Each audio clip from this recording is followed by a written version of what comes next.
I was told that I should do an emergency podcast on the contentiousness happening in the trail running space. And most people would be scared of it, but I'm not, because on this podcast, we don't break news, we sprain it.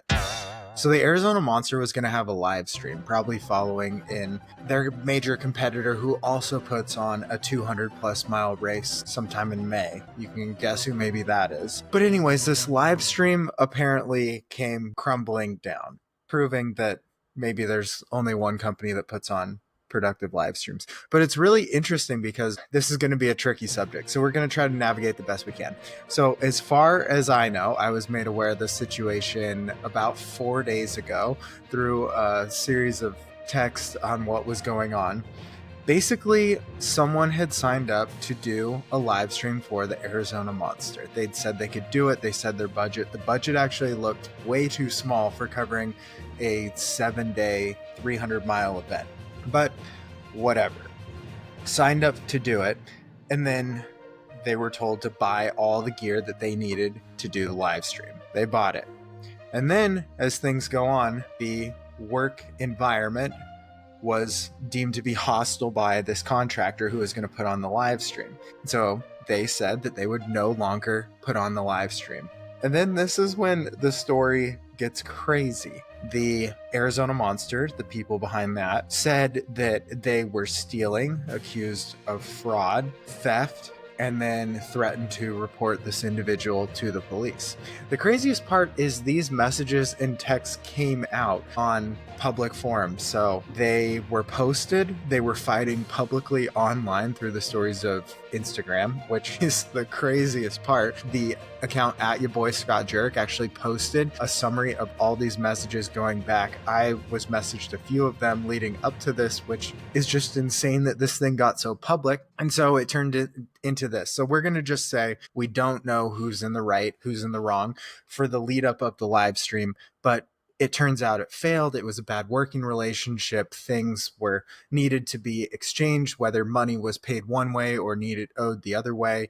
Gear was needed to be mailed back. All of that definitely probably happened. They need to work that out themselves. But where we're going to dive into the drama and really enjoy this is that at some point, one of them decided we need to put this online. And how it kind of went is when one of the sides, they're arguing back and forth. Each one's right, just like any argument. But one of them goes, I'm owed this money back, and I'm threatening to put you online in front of my 200,000 plus followers and have them tell you that you're in the wrong and get harassed. I'm going to put a screenshot of your LinkedIn on there, your social medias, even your home address. And at the time, it was like 1,000 followers versus 200,000 followers, which it's like war in the 21st century of however many followers you have. That's how many people you're expecting to just do the dirty work for you. So it was like this threat of we're going to make people harass you online, whether in the wrong or the right.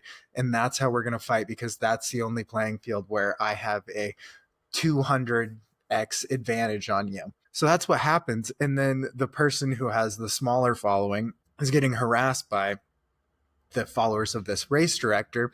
They're calling him a scumbag and all this stuff and saying awful human. But what's crazy to me is like, all these people only have one side of the story. They only have what she's posted online, and she makes a video saying we need social pressure for him to do the right thing. So everyone goes over to his profile, messaging him, blowing it up, attacking him. And I think it's just crazy how the world deals with this kind of stuff. At this point, I don't even care who's in the right, but I just think it is so bad when you're like, I'm going to post everything about you online and make sure to ruin your life just through social media. So that's where we're at. And it appears the Arizona Monster, the 300-mile race, which I believe is going to be like the longest race, especially in the US, at least official race, does not look like it's going to have a live stream because of some people not able to see eye to eye. It sounds like the police were called on said live stream host. He wrote, as he says, a bunch of code for the live stream to actually work. So he definitely put in some time. And now he's had the police filed. He's been accused of fraud and theft and been had the entire community told to cancel and ruin him while posting his social media and his life. So I think the major lesson here is I don't think we should be fighting like this on social media. I think this is why we have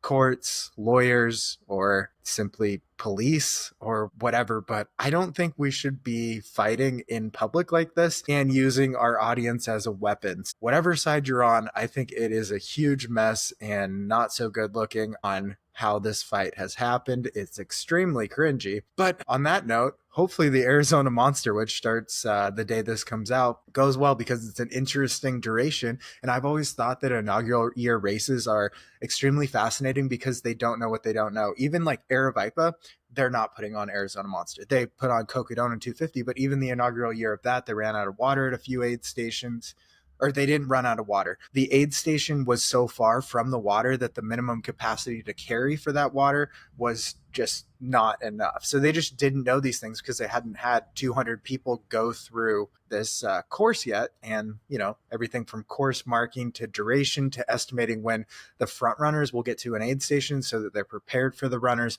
All of that goes into an inaugural year.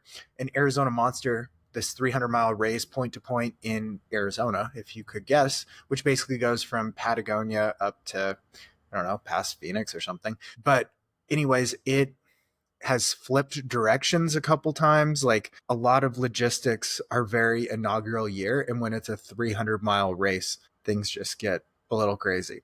So I'm trying to be unbiased here, but my big opinion that I don't know how even the people involved could argue with this is we should not be fighting in line through or online through Instagram stories and saying that I need other people to pressure this person or attack them. It's like a lot of arguments have happened. Why wouldn't people just block each other and then you can solve it in courts or through lawyers or through some other method? I don't think we should be solving many thousands of dollars of issues through the Instagram stories feature online, but we can ask Zuck if that's how he thinks his app should be used for good, or maybe it should be a Twitter beef. Maybe we should have an app where you can fight and people can just like voyeur in and just watch people go back and forth, because that's kind of what this has become. There's so many text and message chains I've got on these two people going back and forth. And so it's pretty insane. Let's just I'll just read some of the messages involved in this. Okay. Things happen, blah, blah, blah, accused of not getting payments, buy some equipment and stuff like that. Here is one of my favorite things. One thing I want to make sure is when you're working with me and my company that I have your full loyalty, and that if you have an issue, I hear about it first, that no one else hears about it, no bitching to staff, no complaining to volunteers, no negative talk about me or my company. I'm mentioning this because if I hear about someone on my staff or a contractor doing this, it's an instant no-go. I'm sure you can see why. And I want to work with people that respect me enough to talk to me first. Complaining, gossip, talking behind others' backs is something I don't tolerate. That causes a cancer in the organization. I mention this because we have had a couple issues with communication. I want to be very clear on my expectations, loyalty, and respect. And I'll give you the respect that I expect as well. So what's crazy about this is like the text before things go online. So it is exactly the opposite of how this was dealt with by both individuals. So that's interesting. And then the live streamer says, our business has concluded. I won't work with someone who operates in such a manner. Best of luck. And then it goes, I have no problem, the race director, I have no problem concluding business if that's what you really want.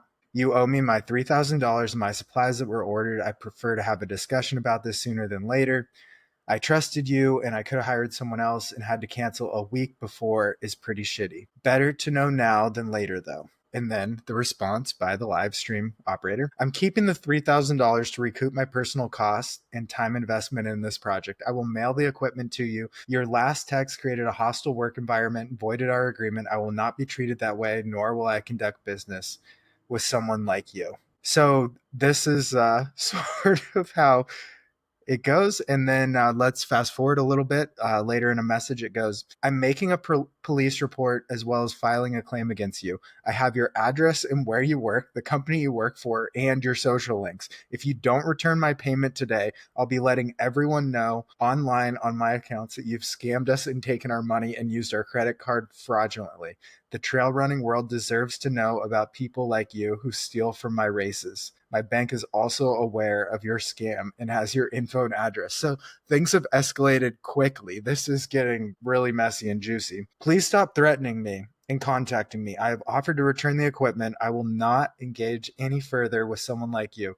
Your conduct is disgusting and shameful. And then the race director, the owner of the racing company, says, "Hey, Instagram, this is posted publicly online. I want to make you aware of this trail runner who scammed our race. We reported him to the police. He took payments to run a live stream for us. He quit last Sunday and refused to return payments and gear. He used our credit card to rack up thousands of dollars on gear that he kept, stole from the blank. We're keeping personal info and stuff out of this. If we can recoup the cash he stole from the live stream, he said he would provide. We will donate 50% of it to the Arizona Trail Association," which is, I think, really weird to throw in like a separate organization. Like, we're going to be even better than getting back the money we're owed. We're also going to donate some of it.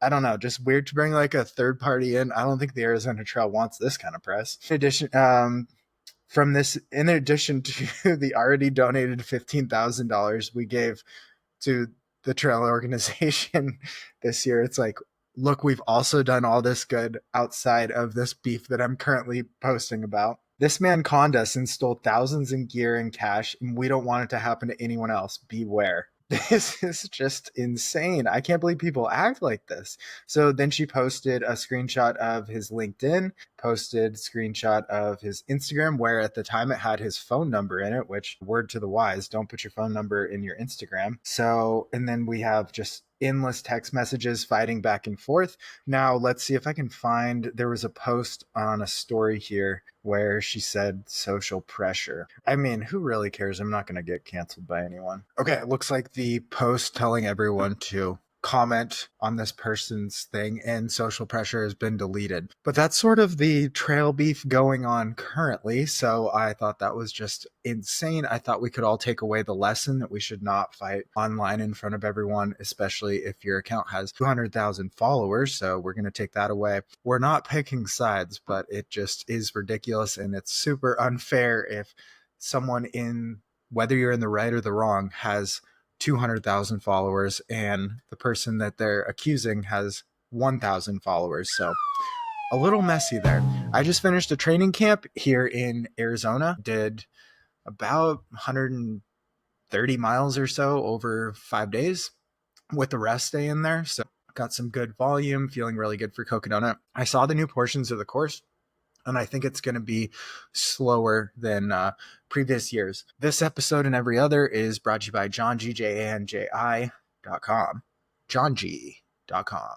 I wore their shorts. I actually wore their Sun hoodie too, both pretty much everywhere that I ran. I wore one of their shirts in the Grand Canyon. Sun hoodie is just laying on the floor over there. I'm in a hotel, but I thought this would be like a fun podcast episode to just record and put out here. I have back to the normal schedule next week, but JohnG.com, great.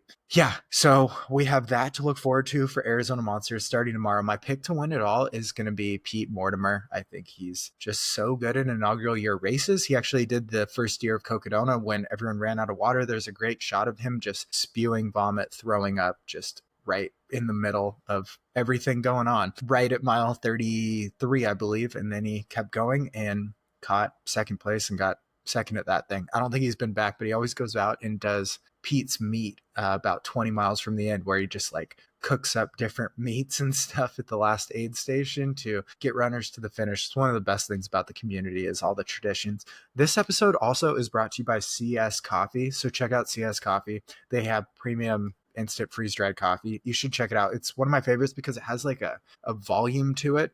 It's got like texture. It's not just like your standard, brown soupy coffee. It's actually got like a froth and a foam on top of it too. So check out CS Coffee. They're a great partner here. They're going to be with us all month. So if it goes well, we get to extend with them. So CS Coffee. All right. And then for me, I have a wedding coming up and I'm going to be at Gorge Waterfalls 100K. That's going to be interesting because we're going to cover it and I think David Roach is still running, even though he just had a uh, DNF, so did not finish at the big Alta. And what's interesting about that, if you want another juicy controversy to go into, is on the Let's Run forum and also on Reddit. There's some accusations that he used old photos of a swollen ankle to say that his race didn't go well because he rolled his ankle. And there's so many internet sleuths because the Roches are so polarizing. We're not picking a side here, and we're not in the other beef between the racing company of Arizona Monster. But if you do want some entertaining reading, there are like 80-page forums on Let's Run all about David Roach. There are YouTube videos out there, and I don't know. It's just entertaining. Trail running is making it. We need the TMZ of trail running. We're getting to places where